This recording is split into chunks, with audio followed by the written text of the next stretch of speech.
నిన్న ఖమ్మంలో రేవంత్ రెడ్డి గారు మాట్లాడుతూ టీడీపీ పార్టీ తెలంగాణలో లేకపోవడానికి కారణం బీఆర్ఎస్ పార్టీ అని చెప్పడం ఉంది.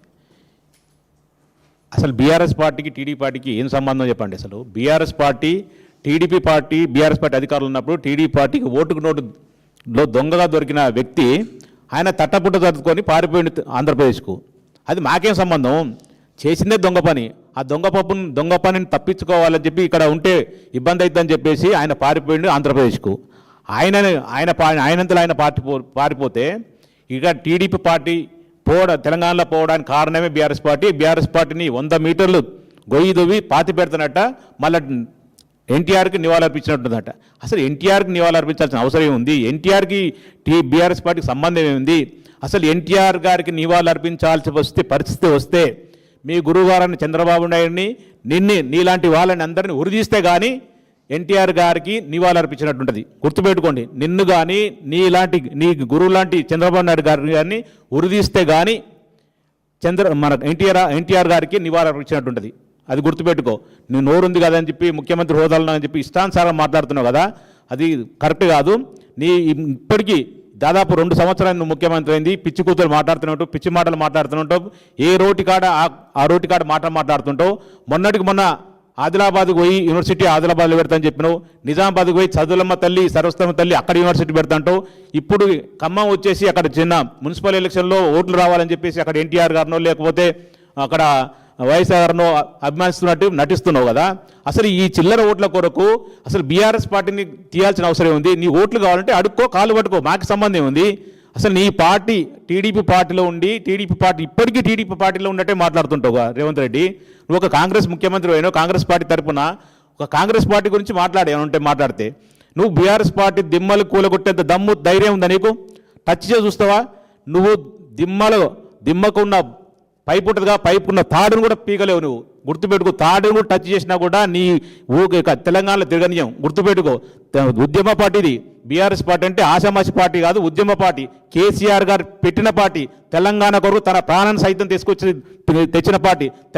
ఈరోజు తెలంగాణ వచ్చిందంటే కేసీఆర్ గారి కృషి వల్ల వచ్చింది, కేసీఆర్ గారు ప్రాణత్యాగం వల్ల వచ్చింది. అంతే తప్ప నీ ఇష్టానుసారంగా ముఖ్యమంత్రి హోదా నుండి ఇష్టానుసారంగా మాట్లాడితే ఏదో బొంద పెడతా దిమ్మలు కొలగొట్టని చెప్తున్నావుగా. సిగ్గుమాలన్నాడు, సిగ్గులో ఉన్నాడు, సోయిలో ఉన్నాడు. అసలు నీకు బుద్ధి ఉంది అసలు ఏమన్నా? ఒక పార్టీ 10 సంవత్సరాలు అధికారం చేసి దేశంలో నెంబర్ 1 రాష్ట్రంగా తీర్చిదిద్దిన పార్టీ కేసీఆర్ గారు ముఖ్యమంత్రి హోదాలో ఉన్నప్పుడు చేసిన అభివృద్ధిని చూసి నెంబర్ 1 అయింది రాష్ట్రం దేశంలోనే. అట్లాంటి పార్టీ దిమ్మని కూలగొడతావా? ఈరోజు తెలంగాణ ముఖ్యమంత్రి అయినావు, పీసీసీ ప్రెసిడెంట్ అయినా, ముఖ్యమంత్రి అయినావంటే కేసీఆర్ గారు పెట్టిన భిక్ష నీకు. అదే తెలంగాణ రాకపోతే నువ్వు ఓడు అసలు కోన్కేసి గౌటంగానే నువ్వు. అసలు నీకేం సంబంధం అంటున్నా? మా పార్టీ గురించి మాట్లాడే నైతిక హక్కు ఉందా? మా పార్టీలతోనే నువ్వు స్టార్ట్ అయిన నీ రాజకీయ జీవితం. అట్లాంటిది మా పార్టీ దిమ్మలు కూలగొడుతుంటావా? నీకెంత ధైర్యం? అసలు టచ్ చేసుడు. ఇది ఆషామాషి పార్టీ కాదు, దాదాపు 60 లక్షల మంది సభ్యత్వం ఉన్న పార్టీ. మేము మా సభ్యులను మా కార్యకర్తలను అనుకుంటే నువ్వు తెలంగాణలో ఎక్కడ కూడా ఏ మూల కూడా తిరగలే పరిస్థితి వస్తుంది. గుర్తుపెట్టుకో. తస్మాత్ జాగ్రత్త రేవంత్ రెడ్డి గారు. ఏంది నీ ఇష్టం వచ్చినట్టు మాట్లాడతావా? రోజు చూస్తూ ఉంటే ఇష్టానుసారంగా మాట్లాడుతున్నావు. అసలు నువ్వు ఓడివా? అసలు నీ పార్టీ నువ్వు కాపాడుకో ఫస్ట్. నీ పార్టీ వాళ్ళని నువ్వు వివిధ నీకు అనుకూలమైన పేపర్లో రాపించుకొని వాళ్ళని ఇబ్బందులకు గురి చేస్తున్నావు. నీ పార్టీని నమ్మట్లేదు. రోజుకో పూటకో మాట మాట్లాడుతుంటావు. అసలు నీకు నిజంగా నువ్వు ముఖ్యమంత్రి అయితే నువ్వు 6 గ్యారెంటీలు ఏమైనా ఒక్కసారి గుర్తు చేసుకో. ఒకసారి ఆ డైవర్షన్ కొరకు, 420 హామీలను డైవర్షన్ కొరకు, పాలన గాడి తప్పిందని డైవర్షన్ కొరకు ఇలాంటి చిల్లర ఆరోపణలు చేస్తూ ఉంటావు, చిల్లర మాటలు మాట్లాడుతూ ఉంటావు. పొద్దున్న లేస్తే నువ్వు బీఆర్ఎస్ పార్టీ మీద ఆడిపోసుకోండు తప్ప నీకు ఇంకో పని లేదు. అసలు నువ్వు ఏ 6 గ్యారెంటీలు అమల్లో తెస్తాను, 6 గంటలు చేస్తానని చెప్పి అధికారులకు వచ్చినావు కదా. 6 గ్యారెంటీలు ఎటకెక్కినే చూడు, దాని మీద దృష్టి పెట్టు. పాలన గాడి తప్పింది చూడు, దాని మీద దృష్టి పెట్టు. 420 హామీలను పక్కన పెట్టేసి చూడు, వాటి మీద దృష్టి పెట్టు.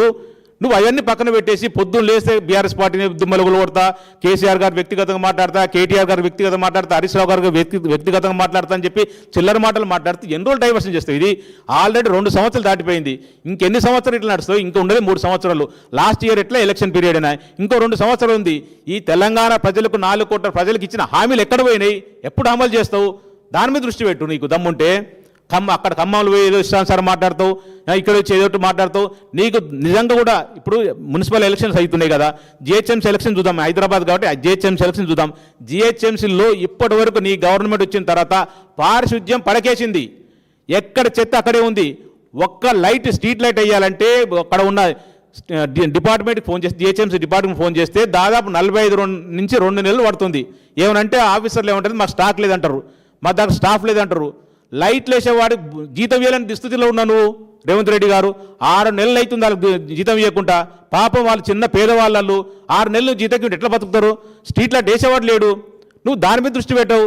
నీళ్లు సరిగా రావట్లేదు, కరెంటు సరిగా రావట్లేదు, దాటి మీద దృష్టి పెట్టావు. నువ్వు పాలన మీద పడకేసింది, అసలు పాలనని పట్టించుకోవు. పొద్దున్న లేస్తే కళ్ళల్లో కూడా రాత్రి పగలు లేకుండా 24 గంటలు కేసీఆర్ గుర్తొస్తుంది, బీఆర్ఎస్ పార్టీ గుర్తొస్తుంది మీకు. అసలు నీ ఉద్దేశం ఏంది అర్థం కాదు. చేత కాకుండా దిగిపో ముఖ్యమంత్రిగా. మీ పార్టీలో ఎవడన్నా అనుభవజ్ఞుడు ఉండి ఏమైనా చేయగలడు ఉంటే వచ్చి ముఖ్యమంత్రి అవుతాడు. అంతే తప్ప నీ చేతగాంతానని తప్పిపుచ్చుకోవడం కొరకు మా బీఆర్ఎస్ పార్టీ మీద ఏడవడం, మా కేసీఆర్ గారి మీద ఏడవడం నీ పెద్ద రోజు అలవాటైపోయింది నీకు. అసలు నీకు దమ్ముంటే నీ పాలన మీద నీ పాలన మార్పు చూపించు. ఒక్కటన్నా ఒక ఇటుకగా ఇల్లు కట్టినావా, డబుల్ బెడ్రూమ్ కట్టినావా, లేకపోతే నువ్వు ఇచ్చిన ఇందిరా మిల్లు ఇస్తాను ఇచ్చినావా? కరెంట్ ఇవ్వలేని పరిస్థితి, వాటర్ ఇవ్వలేని పరిస్థితి. మీ దుష్ట పాలనలో కనీసం చెక్ డ్యాములని బాంబులు పెట్టి పేలుస్తున్నా పట్టించుకోలేని దరిద్రుడు నువ్వు ఒక ముఖ్యమంత్రివి. మళ్ళీ దానికి మాటలు మాట్లాడుతుంటావు. మేము వినాలి దానికి. తెలంగాణ ప్రజలు అసహించుకుంటారు నీ భాష చూసి, నిన్ను చూసి, నీ పాలన చూసి. అట్లాంటి ముఖ్యమంత్రివి ఎంత ఒళ్ళు దగ్గర పెట్టుకుని పనిచేయాలి. చిన్న వయసులో వచ్చింది, ఒళ్ళు దగ్గర పెట్టుకొని మంచి అవకాశం వచ్చిన సద్వినియోగం చేసుకోవాలి. నువ్వు ఇచ్చిన హామీల మీద దృష్టి పెట్టాలి, 420 హామీలను దృష్టి పెట్టాలి, గ్యారంటీలు అమలు చేసే విధంగా ప్రయత్నం చేయాలి. కనీసం రైతులకు యూరియా ఇచ్చే పరిస్థితి లేదు. నువ్వు సిగ్గులేని మాటలు మాట్లాడుతుంటావు. నీ తప్పిదాలను కప్పిపుచ్చుకోవడం కొరకు ఎదురోళ్ళ మీద దుమ్మెత్తిపోస్తుంటావు, ఎదురోళ్ళ మీద బురద తల్లుతుంటావు, ఎదురోళ్ళ మీద బట్టగలిచి మీరేస్తుంటావు. అసలు ఇదేం దరిద్రం అలవాటు నీకు? ఏదన్నా తెలియకుంటే తెలుసుకోవడం ప్రయత్నం చేయి. లేకపోతే మంచి సలహాదారులు పెట్టుకొని మంచి సలహాలు చేసుకొని తెలంగాణ రాష్ట్రం ఎట్లా డెవలప్ చేశారు కేసీఆర్ గారు, దానికి ఇంకా భిన్నంగా ఎక్కువ సంక్షేమ పథకాలు ఇస్తాం, లేకపోతే ఎక్కువ అభివృద్ధి చేస్తాం ఆలోచనలు ఉండాలి తప్ప పొద్దున్న లేస్తే ఇవేం తిట్లు నీవి. తొక్కుకుంటూ వస్తావు, తొక్కుకుంటూ వస్తావు. నిన్ను తెలంగాణ ప్రజలు తొక్కితే అడ్రస్ లేకుండా పోతావు. గుర్తుపెట్టుకో బిడ్డ రేవంత్ రెడ్డి, అడ్రస్ లేకుండా పోతావు. అంతే తప్ప నీ ఇష్టానుసారం మాట్లాడుకుంటారు. నీకు దమ్ము ధైర్యం ఉంటే నీ పాలన మీద చూపించావు. అనేది ఈ రోషం మాటలు, ఈ పిచ్చి మాటలన్నీ పాలన మీద పక్కన పెడతావు. నీకు అసలు జిహెచ్ఎంసీలో కనీసం పారిశుద్ధ్యం చేసి క్లీన్ చేసేది లేదు. రోడ్లు ఎక్కడ చూసినా గుంతలమయం అయిపోయింది. ఒక్క జూబ్లీస్లో మొన్న గెలవంగానే అది అన్యాయంగా అక్రమంగా గెలిచినావు, నీకు తెలుసు. అది దానికేదో జబ్బలు తరుచుకుంటున్నావు. ఇప్పుడు జిహెచ్ఎంసీ ఎలక్షన్ వస్తాయి కదా, రేపు మాపు ఇంకో ఏప్రిల్లో మేలో వస్తాయి కదా, అప్పుడు తప్ప మీ సంగతి చెప్తావు. అప్పుడు నీకు నిజంగా దమ్ము ధైర్యం ఉంటే, నిజంగా నీ పాలన మంచిదే అయితే, నీ పాలన మీద నీకు ఏదన్నా మంచి అవగాహన మంచి చేస్తున్నా నీకు అనిపిస్తే తెలంగాణ ప్రజలకు, నువ్వు 10 మంది మా బీఆర్ఎస్ పార్టీ ఎమ్మెల్యేలని తీసుకున్నావు కదా, వాళ్ళని రాజీనామా చేయించదు. ఎలక్షన్ రా, నీకు దమ్ముంటే. ఆ చేత కాదు అట్లాంటివి దద్దమ్మ మాటలు మాట్లాడతాడు. దద్దమ్మ పాలన చేసుకుంటూ దద్దమ్మ మాటలు మాట్లాడుతూ అన్నీ కప్పిపుచ్చుకొని ప్రయత్నం చేస్తాడు. మీ స్పీకర్ గారిని కూడా నీ రుచిలోకి దింపినావు కదా. పాపం ఆయన స్పీకర్ ఒక మంచి హోదాలో కూర్చున్నావు, ఒక స్పీకర్ ఉన్న గౌరవాన్ని కూడా తీసేసినావు కదా, ఒక కార్యకర్తలకు చేస్తుంది కదా. 7 మంది క్లీన్ చిట్ ఇచ్చేసిండు, ఇంకా రేపో మాపో 2 ఇస్తాడు. సరే అవన్నీ 9 మంది పక్కన పెడితే ఒక విషయం, ఖైరతాబాద్ కాన్స్టిట్యూన్సీ ఎమ్మెల్యే దానా నాగేందర్ గారు ఓపెన్గా దొరికింది కదా టెక్నికల్గా. మీ పార్టీ అంటే కాంగ్రెస్ పార్టీ ఎంపీగా పోటీ చేసింది కదా, మరి టెక్నికల్ దొరికిన ఆయన రాజీనామా చేయలేవా? అంత ధైర్యం లేదా? దానా నాగేందర్ గారు రాజీనామా చేసి గెలిపించుకునే సత్తా లేదా నీకు? మరి నువ్వు పెద్ద మాటలు మాట్లాడుతూ పీకేస్తున్నా పొడి చేస్తున్నా తెలంగాణలో అని చెప్పేసి. ఇప్పటికైనా దమ్ముంటే నువ్వు ఖైరతాబాద్ కాన్స్టిట్యూన్సీ నుండి దానా నాగేందర్ రిజైన్ చేసి ఖైరతాబాద్ కాన్స్టిట్యూన్సీలో పోటీ చేపి. మా బీఆర్ఎస్ క్యాండిడేట్ గెలుస్తాడా, మీ దానా నాగేందర్ గెలుస్తా, లేకపోతే మీ కాంగ్రెస్ పార్టీకి ఏ క్యాండిడేట్ గెలుస్తా చూద్దాం.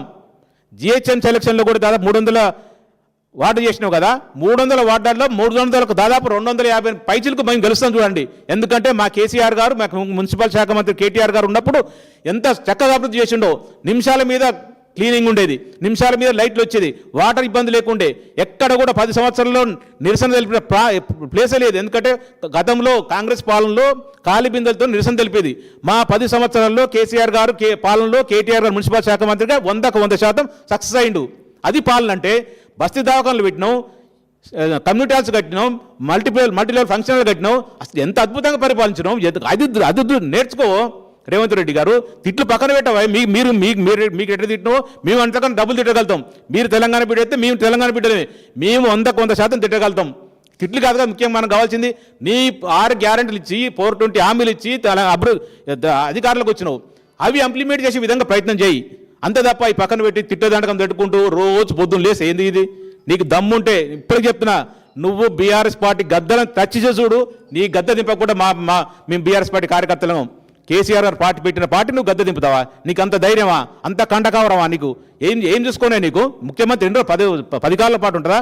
ఇంకో మా ఇంటి 2-3 సంవత్సరాలు ఉంటే ఉంటుంది, ఊసిపోతుంది. ఆ తర్వాత ఎక్కడ పోతావు? నీ బతికెంత, నువ్వెంత? మా పార్టీకి గద్దెల్లి పెద్దోడు అయిపోయినావు. అయితే మా పార్టీ మా కేసీఆర్ పెట్టిన భిక్షం వల్ల నువ్వు ఈరోజు తెలంగాణ ముఖ్యమంత్రి అయినావు. ఇప్పటికైనా ఒళ్ళు జాగ్రత్తగా దగ్గర పెట్టుకొని ఇష్టానుసారం మాట్లాడి పక్కన పెట్టి మాటలు తగ్గించుకొని ముఖ్యమంత్రి లాగుండు. తెలంగాణ ప్రజలకు ఏదైతే 6 గ్యారెంటీలు ఇచ్చినవో, 420 హామీలు ఇచ్చినవో అవన్నీ ఇంప్లిమెంట్ చేసే విధంగా చేయి. కానీ మా కేసీఆర్ గారితోనే లేదు బీఆర్ఎస్ పార్టీ మీద అవాక్ చేవకులు మాత్రమే నాలుక చీరేస్తాం. జాగ్రత్త రేవంత్ రెడ్డి గారు. కేసీఆర్ గారిని టచ్ చేసి కేసీఆర్ నోట్లకెళ్ళి మాట రావాలంటే వణుకు పుట్టాలి మీకు. కేసీఆర్ గారిని నోట్లకెళ్ళి మాట రావాలంటే ఏం కేసీఆర్ అంటే తమాషా అనుకుంటున్నావా? కేసీఆర్ గారు అంటే శక్తి, గుర్తుపెట్టుకో. కేసీఆర్ గారు అంటే శక్తి, తెలంగాణ 4 కోట్ల ప్రజల ఆకాంక్ష నెరవేర్చిన వ్యక్తి. అంత మట్టి మహామేధావిని నువ్వు ఇష్టానుసారం మాట్లాడతావా? అసలు ఎవరు అనటం లేకనా? నువ్వు అధికారం ఉన్నది కాబట్టి ఇష్టానుసారం మాట్లాడుతున్నావు. అదే అధికారం లేకుండా పక్కకు రా. నిన్ను 100 మీటర్లు కాదు 1000 మీటర్లు పై తొక్కి పడేస్తాం మేము. ఏమనుకుంటున్నావు అసలు? ఇప్పటికైనా జోలు జాగ్రత్త పెట్టుకొని మాట్లాడు. మా పార్టీ జోలికి వచ్చినా, మా పార్టీ గద్దెల జోలికి వచ్చినా తస్మాత్ జాగ్రత్త రేవంత్ రెడ్డి గారు.